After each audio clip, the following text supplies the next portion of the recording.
Moving is apparently one of life's major stressors, and I never realized that and the impact it had on marriages until this last move.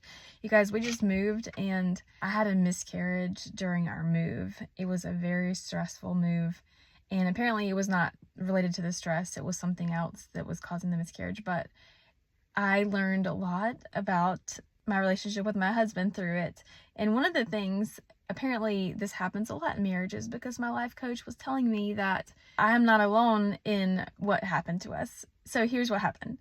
I was feeling like it was slow motion moving. It was taking a long time. I felt like alone in packing and everything. My husband was working though, and he was having a lot of the financial stress and, having to plan the move.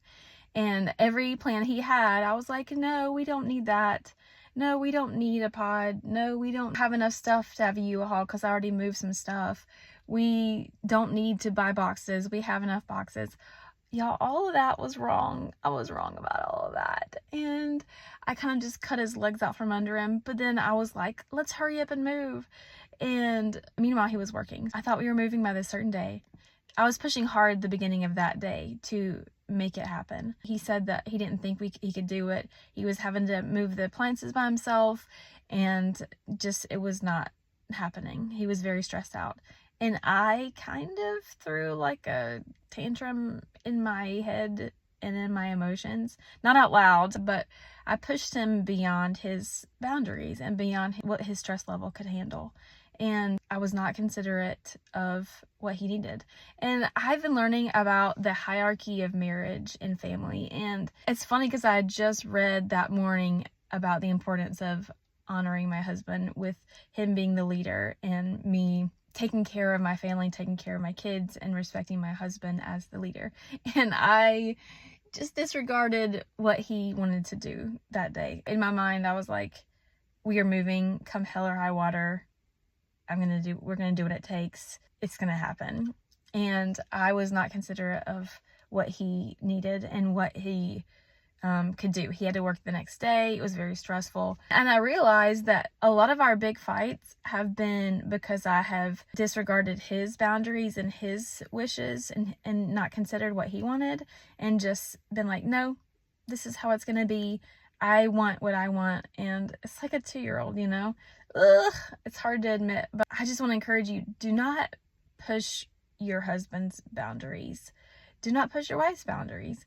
They have boundaries that are safe for them and that are healthy for them. Things just go wrong when the hierarchy is flipped. Even in Genesis, after Adam and Eve sin in the garden, God says the woman, her desire will be to rule over her husband. I think a lot of our fights, a lot of married fights, are because the wife becomes the dominant one and takes control and doesn't trust her husband's leadership and respect his leadership and doesn't respect his boundaries. I want to encourage you, wives, there's a reason that God has made the husband your leader. He's made him your spiritual leader, leader of your house, leader of your family. And if you respect his leadership and his boundaries, then all will go well. He'll sometimes learn if he's not making good choices. I'm not saying don't have opinions, and I'm not saying don't give him your opinions, but I'm saying ultimately he's the decider and he's the leader. And things work so much better when you respect that hierarchy and that authority. And he should lead you in a loving, self-sacrificing way. If he is a good, God-fearing man, he would do that. And your children will respect him more and learn to respect their own husbands and honor and love their own husbands well. When the hierarchy is messed up, when things are flipped in how God has created them, things just do not go well. I've been MIA on social media for a long time because of our move and our miscarriage, and I've just not had the bandwidth to do anything.